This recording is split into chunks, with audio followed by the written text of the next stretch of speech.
Salut! Bon alors aujourd'hui, très petite vidéo, on va essayer de brancher un ventilateur en marche forcée sur un interrupteur. J'ai jamais fait ça et le problème c'est qu'on trouve pas vraiment de tuto sur internet donc on va essayer de faire ça ensemble. Je promets rien. Je pense que si la vidéo sort, ça veut dire que ça marche. Mais vu que j'ai aucune idée de comment on fait, je pense que je mettrai un timecode pour quand ça marchera, quand on aura les vraies solutions du truc. Sinon, le reste de la vidéo, je pense que ça sera vraiment un petit peu de la découverte. Alors pourquoi je fais ça? Bon, déjà c'est un des critères imposés pendant les raids. Admettons que vous soyez en montagne et que votre température d'huile augmente de façon significative. Parce que quand on a des pentes comme ça avec un petit moteur, forcément ça chauffe beaucoup plus. Donc il faut un moyen de refroidir le moteur. Si on peut en amont commencer à déclencher le ventilateur pour commencer à rafraîchir un peu le moteur, ça évitera de se taper genre des joints de culasse ou des trucs comme ça, donc ça peut être utile quand même. Bon, d'après ce que j'ai pu voir sur les tutos que j'ai pu trouver sur YouTube, apparemment ça a l'air assez simple. Sur les moteurs de Saxo par exemple, on a une sonde au niveau du radiateur qui va donner l'ordre au ventilateur grossièrement de se déclencher. Enfin c'est ce que j'ai compris. Après je suis pas sûr que ça soit vraiment... Donc la sonde en question elle se trouve... c'est le petit truc bleu là qu'on peut voir là. L'objectif c'est de choper le fil qui va vers le ventilateur et de se raccorder dessus pour enclencher manuellement cette sonde là. Je vais vous poser puis on fera un petit timelapse, on va voir si c'est concluant. Ce qu'on va faire déjà c'est débrancher le négatif de la batterie. Apparemment c'est ce qu'il faut faire dans ce genre de situation là. Je vous avoue que j'en ai aucune idée. Mais bon, apparemment c'est ce qu'il faut faire. Ok. Bon, déjà le moins est débranché. C'est pas mal. Ensuite, est-ce qu'il faudrait pas retirer... je suis moyen chaud. C'est du kit de refroidissement ça. Alors, la petite sonde, comment elle s'enlève? On a un petit crochet qui vient autour de la petite bague bleue. Petit crochet que je viens de perdre. Toujours ça sur les réparations. Toujours des imprévus, c'est génial. Donc du coup, c'est un petit crochet comme ça. Donc là, on va pouvoir retirer le truc. Ok. Donc là on a la masse et là on a le fil. Ok. Donc là, hop là, on avait un petit crochet qui venait se mettre autour de ce truc là. Moi j'ai retiré ça avec un tournevis, j'ai déclipsé de ce côté là. Et donc là en théorie, ici on a le fil de masse et c'est ici qu'il faut se raccorder pour mettre du coup l'interrupteur. Ce qu'on va faire c'est qu'on va essayer de se raccorder là.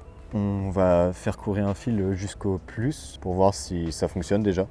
Et après on verra, si ça fonctionne, après on raccordera ça avec un interrupteur dans l'habitacle. Je sais pas du tout comment je vais faire, mais on va voir. Déjà le plus important c'est de voir si ça fonctionne. Donc pour raccorder le fil, j'ai pris des petits raccordements de cos comme ça. Je sais pas si c'est vraiment ce qu'il faut, mais on va déjà voir si ça marche. C'est un truc, il faut une pince, donc on va venir serrer le câble avec ça. Et normalement le contact se fera ensuite. Il n'y a plus qu'à espérer que ça marche. Est-ce qu'on est dedans? Ouais. Donc le petit rouge, ça ne marche pas. On va essayer avec un petit jaune. Alors du coup la suite. On va faire venir passer un câble là-dedans. Je sais pas si on voit très bien. On va venir raccorder au truc que je viens d'installer. Je sais même pas si c'est le bon fil que j'ai pris. On verra bien. Du coup on dénude le fil. On va essayer de pas être trop un gros bourrin. Donc on insère là-dedans. Et normalement avec une pince, on va venir serrer ça. Ça devrait se clipser normalement. Donc là, en théorie, on vient se raccorder là-dessus. Tac, on se raccorde là-dessus et là, si tout se passe bien, ça ne marche pas. Avec le petit bleu, ça a l'air d'être pas trop mal. Donc on va peut-être essayer coup de pincer le fil avec un truc bleu. Je n'y connais rien en électricité. Qu'est-ce que je suis en train de faire? Je n'ai pas la moindre idée. Ça a l'air d'être bien. Ah! Donc là en fait ce qu'on a fait, c'est qu'on a piqué le câble qui va vers le ventilateur. Quand on vient poser le petit fil, ça va faire des étincelles. Et là ça marche. Je suis trop content. Ok, donc c'est déjà une petite réussite. Je suis vraiment content en vrai. Donc là, l'idée c'est du coup de tout rebrancher, de choper un plus ou un moins dans la boîte à fusibles à l'intérieur et puis on sera bien. Je suis trop content. Et bah let's go. Bon alors, j'ai réussi à trouver un passage. Donc en fait, je suis passé sur l'aile de la voiture, donc le câble ressort là. Bon, il va falloir que je le cache bien, mais le plus important c'était de le passer déjà. Donc je l'ai passé dans l'aile. Donc là, j'ai retiré, il y avait une petite vis là de 13 qui était logée là. Ça me donne accès du coup à l'aile. Il y avait un petit capuchon noir ici là que j'ai enlevé et que je viens de percer. Je vais passer le câble dedans et je vais le remettre. Et puis après il va falloir que je trouve un moyen de raccorder tout ça et puis en vrai ça peut être pas mal. Alors en fait on va passer le câble du coup que j'ai mis là. On va le remonter dans le tableau de bord là. Et je vais essayer de mettre au niveau des warnings et tout ça. Il y a des petits emplacements de libre. On va voir si on peut réussir à piquer tout ça. Puis let's go.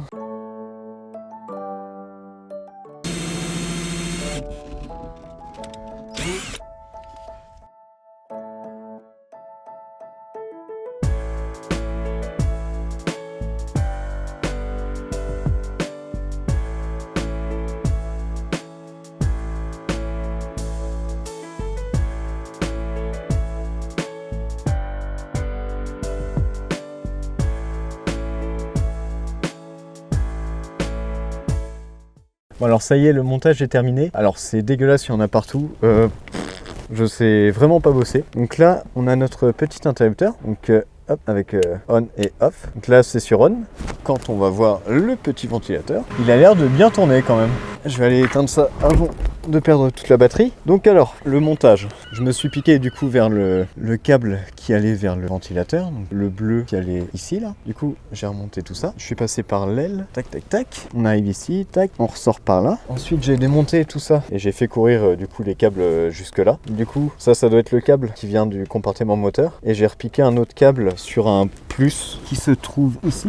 On va peut-être mieux voir avec la frontale. J'ai repiqué ici. Il y avait un câble de plus qui traînait par là. Du coup, entre les deux, là, je vais rajouter un fusible. Et on se retrouve juste après.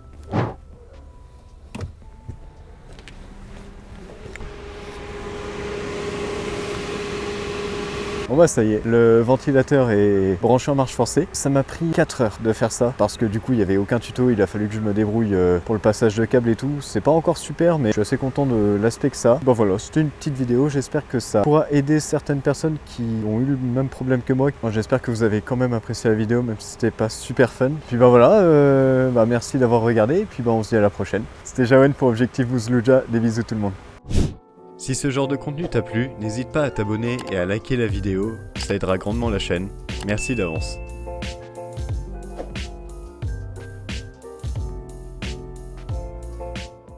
C'était un bordel. Je t'ai fait une gitanerie. Mais ça rend pas trop mal en vrai sur le tableau de bord je trouve. Bon, tu vois que c'est artisanal par contre. Faut pas être trop regardant.